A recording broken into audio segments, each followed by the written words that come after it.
जय हिंद।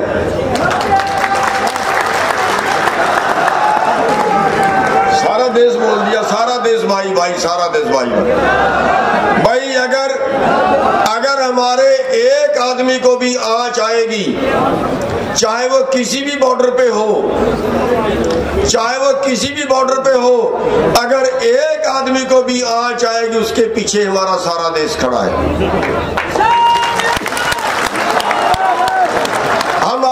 हम कहीं गलती नहीं कर रहे हैं। हम बधाई देना चाहेंगे आपको, इतने अनुशासित शायद ही किसी आंदोलन में रहे हो।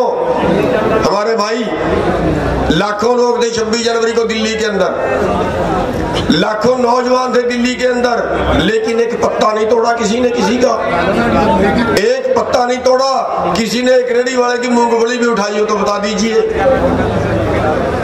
हम अनुशासित हैं, अनुशासित रहेंगे, लेकिन एक बीजेपी वाले जोर से बढ़ते हैं ना गुंडे, इनको ये भी बता देना चाहते हैं ज्यादा गर्मैश में मत रहना,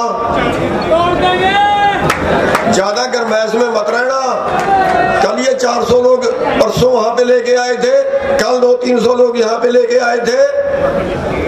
साथियों, हमने तो उन पे हमला नहीं करना, यहाँ तो बचना है।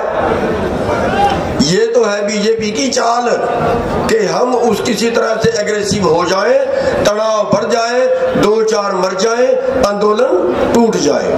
इससे तो हमने बचना है। लेकिन एक इलाज भी करना है आपने, एक आपने इलाज भी करना है। जब ये हमारे गांव में जाए ना, जाएंगे ना गांव में वोट मांगने, रैली करने भी जाएंगे ना, बस वहां तसल्ली कर लेना इनकी।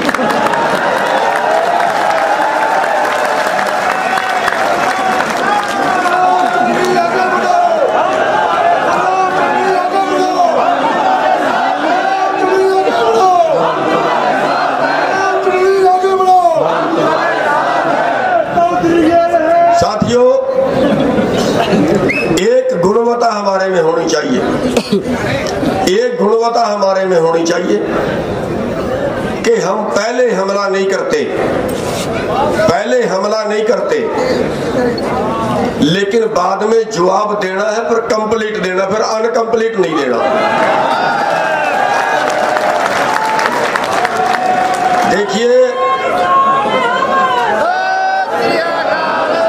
देखिए गुरु गोविंद सिंह जी ने अपनी जिंदगी में एक भी लड़ाई नहीं हारे, शहीद तो सारा परिवार हो गया, लेकिन एक भी लड़ाई नहीं हारे। और क्यों? उसके साथ एक गुणवत्ता थी कि जिंदगी में एक बार भी पहले हमला नहीं किया।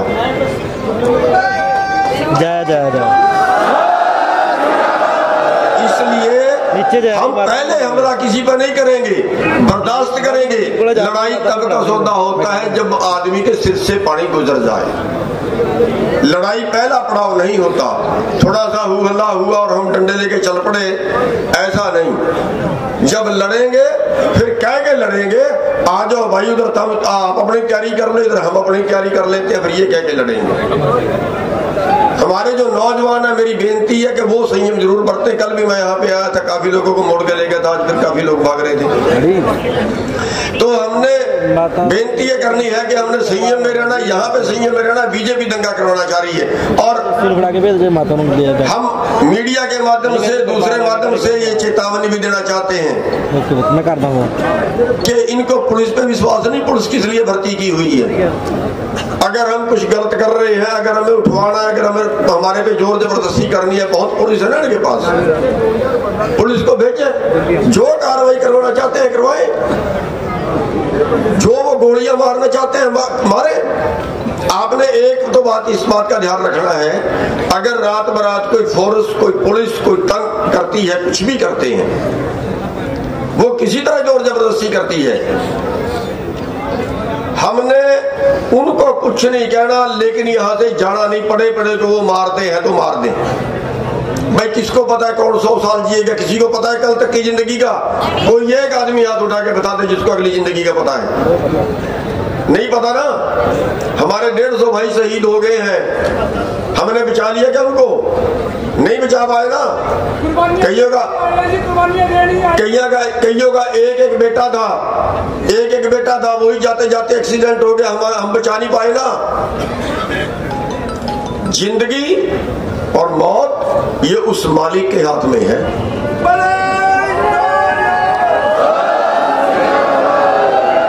अगर पुलिस कहीं हमारे पे हमला करती है, रात को करती है, दिन में करती है, हमने यहीं पे प्राण त्याग देने हैं, यहीं पे प्राण त्याग देने हैं, लेकिन उठ के नहीं जाना है। बस इस बात का ध्यान रखिए। चाहे और जब आप इस तरह से लड़ोगे ना कि हम पुलिस पे हमला नहीं करेंगे, हम बैठेंगे, यहीं बैठेंगे, पुलिस लाठी मारे, गोली मारे, हम उठ के नहीं जाएंगे, तो फिर ये मान लो कि आपका कोई इलाज नहीं है। निश्चय कर अपनी जीत करो, निश्चय कर, यानी या लड़ेंगे और या प्राण त्यागेंगे। तो इस तरीके से हमने लड़ना है और अनुशासन में रहना है। मैं बधाई भी देना चाहूंगा, धन्यवाद भी करना चाहूंगा उन नौजवानों का जो लाखों की संख्या में दिल्ली के अंदर गए, लेकिन इतने अनुशासित, बिना सिक्योरिटी के, बिना जो है वो सेवादारों के एक पत्ता तक किसी ने नहीं तोड़ा है। मैं बधाई देना चाहूंगा पूरे देश के किसानों को, पूरे देश के नौजवानों को। साथियों, दूसरी बात हम एक और बता देना चाहते हैं कि जहां कहीं आगे होने की जरूरत पड़े, वहां सबसे पहला धर्म होता है जो आपकी अगवानी कर रहे हैं उनका। हमारे नौजवान आगे ना जाएं, आगे हम जाएंगे।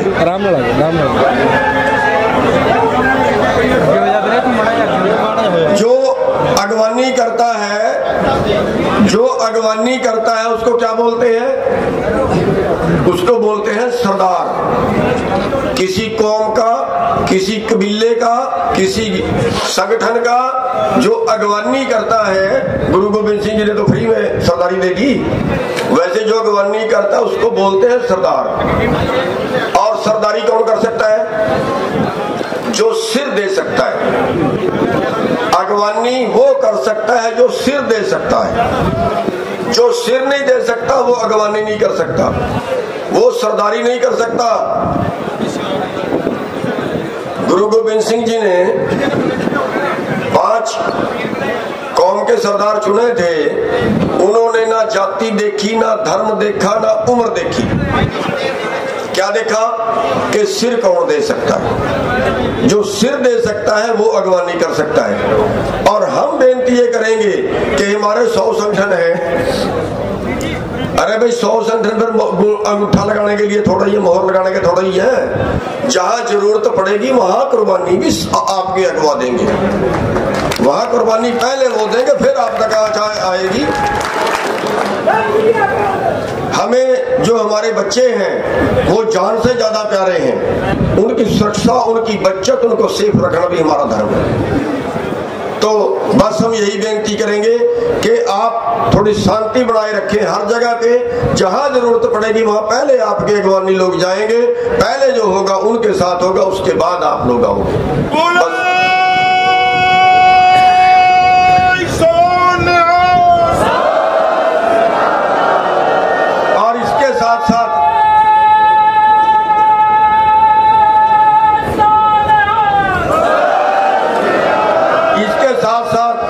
हम सरकार को भी चेतावनी देना चाहते हैं कि सरकार ये गुंडागर्दियां जो चला रही है ना, छोड़ दे। ये छोड़ दे। ये गुंडागर्दियां जो चला रही है उनके ऊपर मुकदमा दर्ज करे। जो लोग हमारे बीच में आके दंगा कर रहे हैं, मुकदमा दर्ज करना पड़ता है, कानून है, कानून है। वो जैसे किसी के घर पर हमला करते हैं ऐसे हमारे ऊपर हमला कर रहे हैं, कानून उनके ऊपर मुकदमा दर्ज करे। और हमारे सब्र का फालतू इम्तिहान ना ले।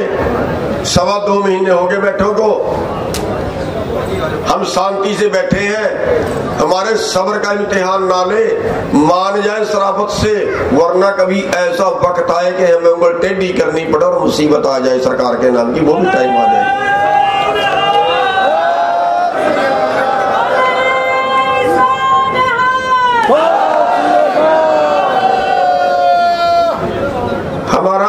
शांति से चल रहा है, इसको शांति से चलने दें, इसको शराफत से चलने दें। और हमारी मांग गलत नहीं, हम देश को बचाने के लिए मांग रहे हैं, हम देश को भूखमरी के बचाने के लिए आंदोलन कर रहे हैं। और ये केवल किसानों के लिए नहीं है, पूरे देश की जनता के लिए है। पूरा देश ये अंबानी अडानी के बाप का नहीं है, उन्होंने आजाद नहीं करा था देश को, सारे देश का माल लूट के ले गए। ये बीजेपी वालों के घर का नहीं है। ये बीजेपी वाले जो कहते हैं ना तिरंगे की बेइज्जती कर दी, इन बीजेपी वालों ने तो अपने दफ्तर पे 60 साल में तिरंगा नहीं लगाया। पता है आपको, 60 साल तक आरएसएस ने अपने दफ्तर के ऊपर कभी तिरंगा नहीं लगाया। अरे तिरंगा हमारी आन बान शान है, शहीद हमारे लोग हुए हैं तिरंगे के लिए। आज भी हमारे जो सैनिक हैं वो तिरंगे के लिए अपनी जान दे देते हैं। आज भी हमारे हर साल सैकड़ों बच्चे तिरंगे में लिपट कर आते हैं। बीजेपी वालों का एक बेटा तिरंगे में लिपट गया है तो बता दो, ये तिरंगे के ठेकेदार नहीं है, तिरंगा हमारी आन बान शान है।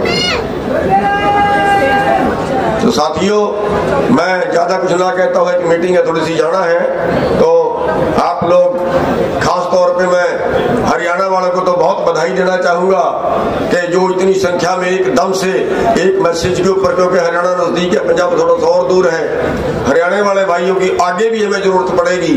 और इस तरह से जब भी जरूरत पड़े एकदम से आप इस तरह, ये सरकार के अंदर डर पैदा करता है। आपको बहुत बहुत बधाई देना चाहूंगा, हरियाणा के जो बहादुर लोग इस तरह से आए हैं। और एक और बता दो, हरियाणा वालों की खासियत,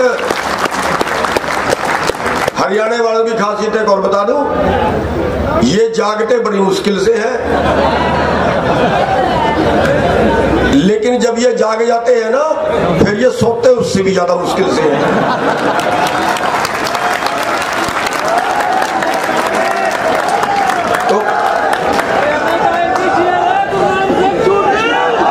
तो फिर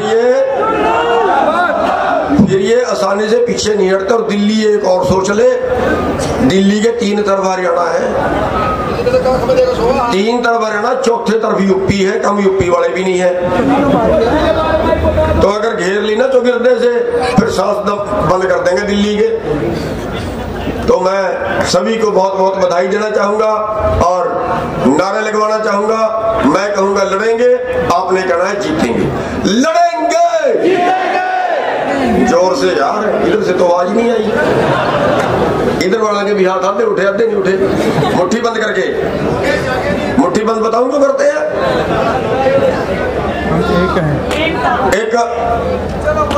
एक राजा ने शर्त रख दी कि जो मेरी बकरी को रजा दे उसको मुंह मांगा इनाम दूंगा। एक सेठ ले गया बकरी का, क्या बकरी के दरिया में कुछ औखा है? उसको सारा कुछ खिलाया पूरी रात, कुखे तन गई। सवेरे लेके राजा के पास गया कि जी मैं रजा लिया बकरी को।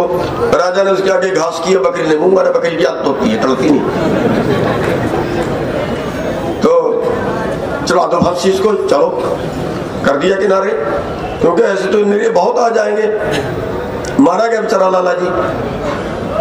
अब अगले दिन एक और आया, व्यापारी आया, उसने कहा जी मैं जाऊंगा बकरी को। वो बकरी को ले गया, उसने भी बहुत खिलाया पिलाया, बहुत खिलाया पिलाया, उसने भी कुखे तन गई। सवेरे लेके राजा के पास आ, राजा ने चारा किया, आगे उसने फिर मुंह मारा उसमें, कह रहा ये तो रजी नहीं, चल तो भी फांसी।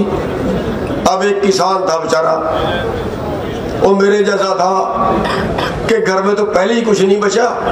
अब राजा फांसी टांगेगा तो टांग देगा भी, आत्महत्या तो वैसे भी करनी है, खर्चा बहुत हो गया। वो ले गया बकरी को, चलो मैं देखता हूँ। अब वो बकरी बांध ली और उसके आगे चारा किया और बकरी ने मुंह पाया और उसने आगे से सुन, फिर चारा आगे किया, बकरी ने फिर मुंह मारा, फिर सुन। सारी रात बकरी की ट्राई की। अब अगले दिन लेके आया, राजा के दरबार में, और वो जो पहरेदार थे उन्होंने कहा ये भी गया। जो ऐसे बकरी की कुखर तड़ी होती थी तब बकरी बकरी मुंह मारती थी, इस चीज को तो खड़ाया कुछ नहीं, सारी रात में इसने, ये भी गया। अब ले गया राजा के पास, कह रहे जा लिया, कह रहे हाजिर जा लिया, कह रहे इसमें पेट में तो उसके कुछ है नहीं, तो जा कहां से लिया, कह रहे आप टेस्ट चेक कर लो। राजा ने कहा था कि उसने दिखाया इसे, और बकरी 2 फुट पीछे, कह रहे अभी अब रच गई। अब ये बीजेपी वो बकरी है